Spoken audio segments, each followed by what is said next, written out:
Hello my friends and welcome to Disney Dreamlight Valley. I got a very special video for you today. Today we're gonna show you 3 amazing Dreamsnap tricks.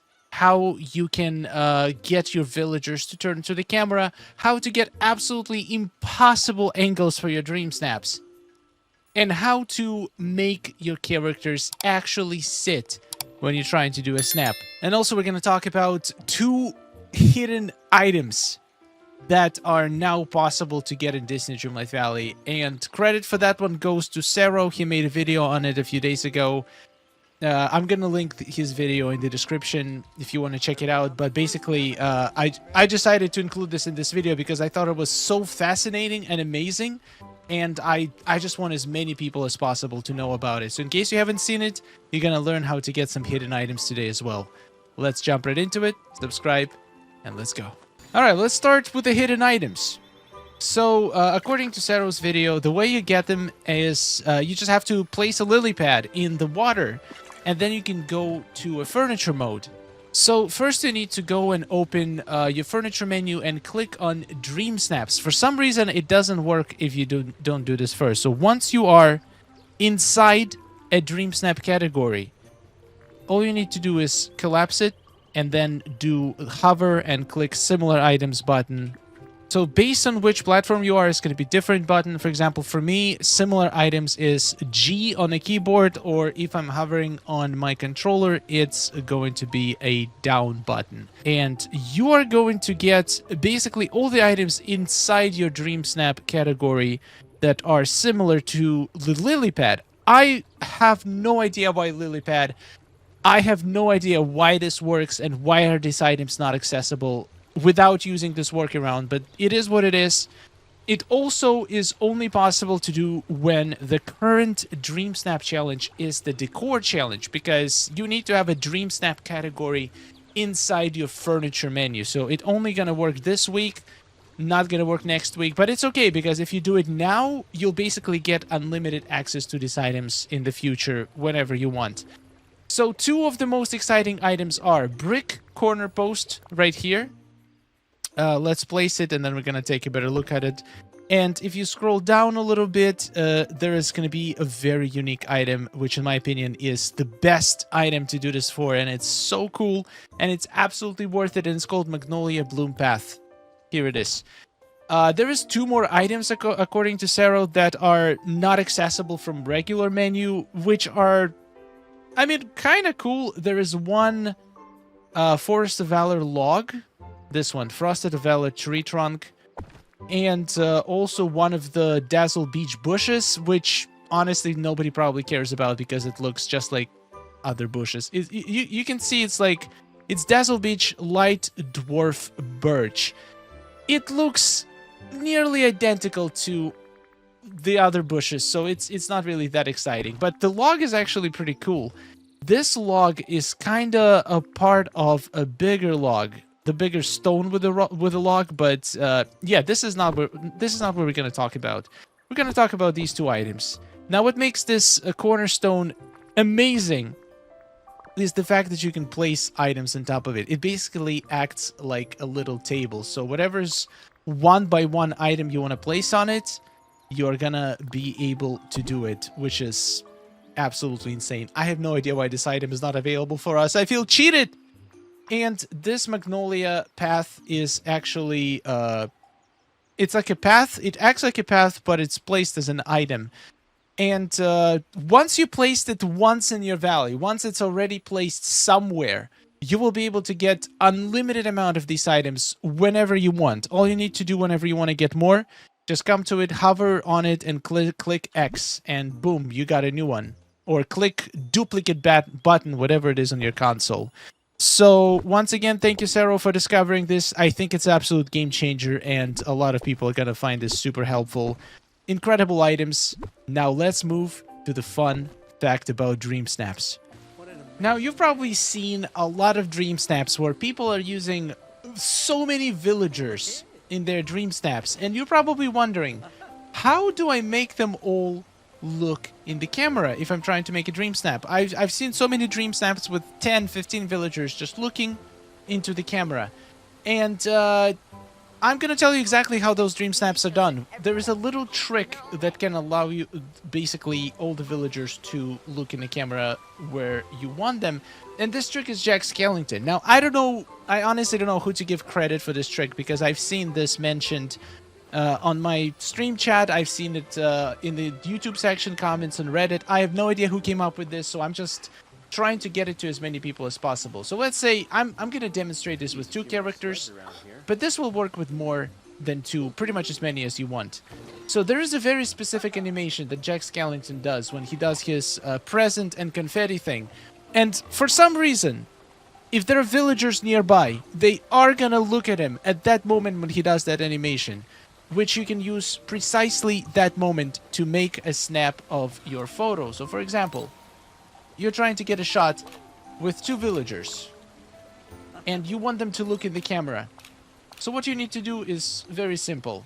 You just make sure that there's Jack Skellington in front of the camera, and you wait for him to do his animation.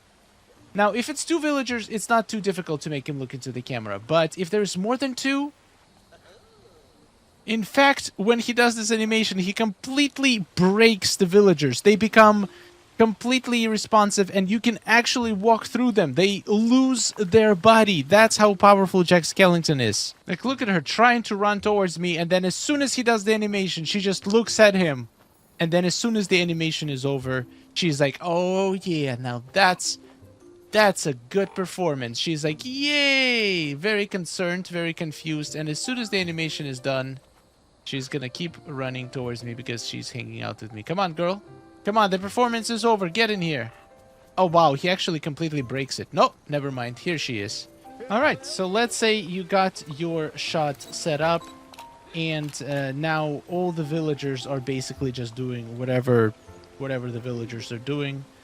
Just looking at all the wrong positions, all the wrong directions, facing away, waving, talking to each other, just being generally annoying. And as soon as the animation starts behind me, they all look in the camera. Isn't this amazing? Magical. Let's see, animation is not working right now, so villagers are doing their own stuff.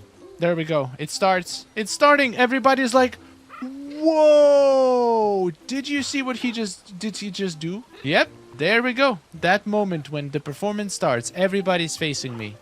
That's just awesome. Super useful trick. Thank you, Jack, for that demonstration. Alright, now let's say you want one of your villagers to actually sit down in your shot. Now, there's a problem with this. If you look a character in the area with the chair, they will eventually sit down, and they should stay sitting down no matter what you do for about 15 to 20 seconds. But it only happens when they do it for the first time. Now, what if you didn't manage to catch your snap within the first time of them sitting down? Or what if you're trying to time 2 characters to sit down at the same time? I've used this trick in many of my snaps, and in case you are struggling to do that as well, there's a simple way to reset the chair. So next time he sits down, he'll be able to sit for as long as the first time. Come on, bird. Stop attacking Mirabelle. Oh, no.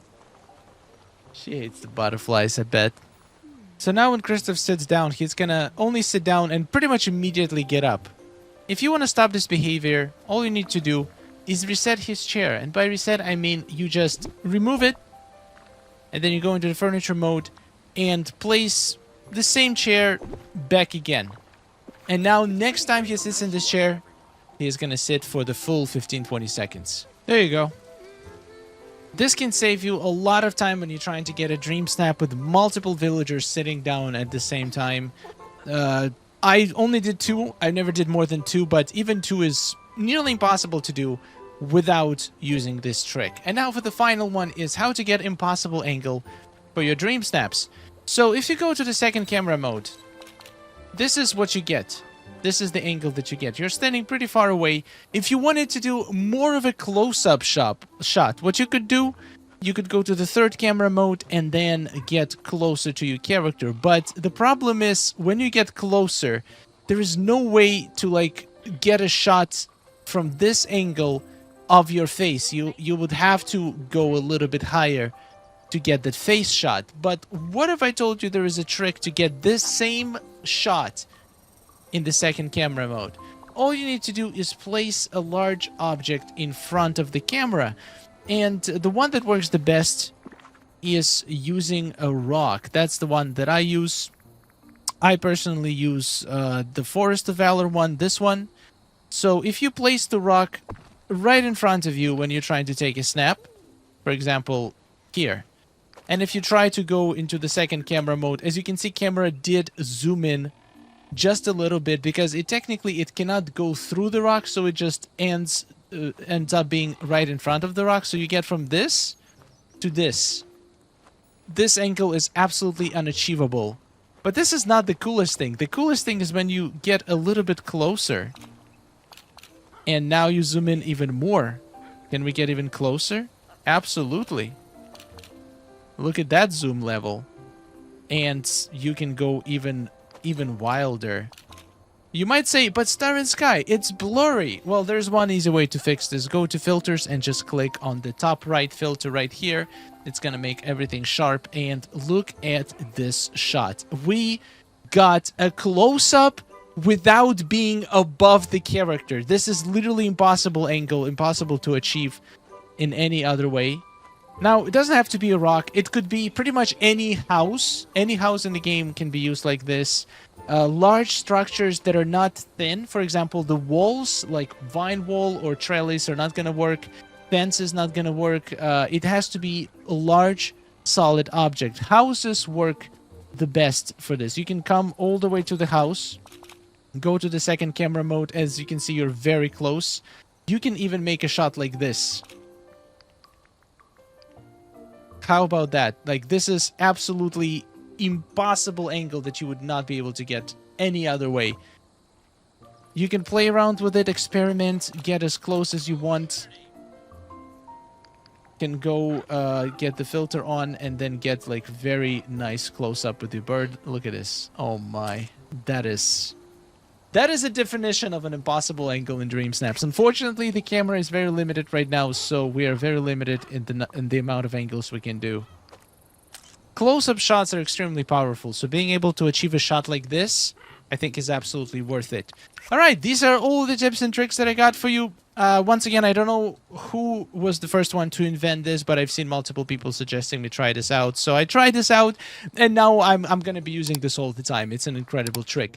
Thank you so much for watching. If you learned anything new from this video, please leave a like and subscribe to the channel.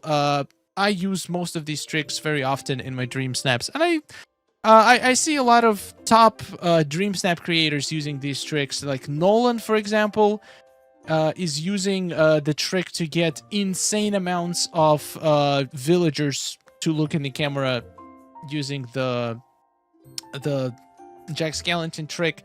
I bet a lot of people get their close-up shots this way without needing to look from the top down. I mean, there are so many limitations in DISNEY Dreamlight Valley. Anyway, we can make some unique opportunities and unique angles is a good way. So, yeah, thank you for watching. Subscribe for more. I'll see you in the next one. Goodbye.